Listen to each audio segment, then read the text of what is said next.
يلا بينا نعمل كيك الويك اند. ايوه، كل اسبوع كده في الويك اند بتاعنا عايزين نعمل حاجة حلوة بس تكون مش مكلفة. يلا بينا نسمي الله ونصلي على الرسول ونشوف الكيك القمر ده طلع معانا ازاي بالجمال والحلاوة دي. اول حاجة جبت 3 بيضات بدرجة حرارة الغرفة، نزلت عليهم كده بباكت من الفانيليا، وحطيت كده كوباية الا ربع من السكر، وهنزل عليهم بنص كوباية من الزيت، وبعدها هحط طبعا كوباية من اللبن. حقيقي بجد الكيك ده هتعتمديه عندك بطريقة ومكونات مظبوطة 100%.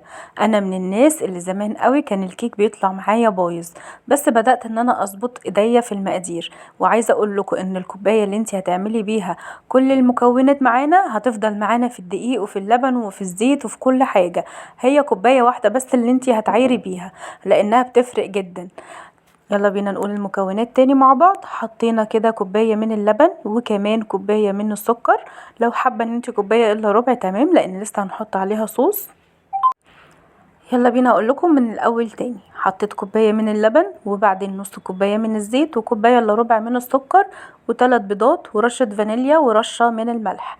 وحطيت معايا كوبايتين كبار من الدقيق بنفس الكوباية اللي انا عايرت بيها. حطيت كوبايتين من الدقيق وربع كوباية من الكاكاو الخام، ولازم طبعا يكون كاكاو خام غير محلى، بيكون درجته حلوة وغامقة جدا وجميلة. حطيتها في الرف اللي في النص معايا، وطبعا ما ننساش البيكنج باودر. وحطيت في الاخر كده شوية من الخل الابيض العادي. طبعا وانا بجربها بالسكينة راحت اتقشرت مني من فوق كده، ايدي اتهزت، بس عايزة اقول لكم اللهم بارك تحفة جدا. حطيتها في الرف اللي في النص، وبدأت ان انا اسيبها ما افتحش عليها الفرن خالص عشان ما تهبطش معايا. طبعا وانا يعني جايه بجربها، اول ما بشم ريحتها ببدأ ان انا اجربها بالخله او بالسكينه عادي جدا. ونزلت بقى بالصوص معايا. حطيت طبعا كوبايه من السكر، ونص كوبايه من الكاكاو الخام، ونص كوبايه من الزيت، ولو عايزه السكر تقلليه عادي جدا.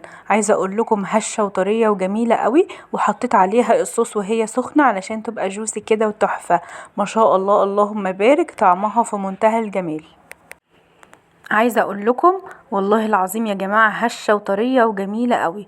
اتمنى ان انتوا تجربوها وهتعجبكم، وانا متأكدة ان هي هتعجبكم وهتعتمدوها بطريقتي.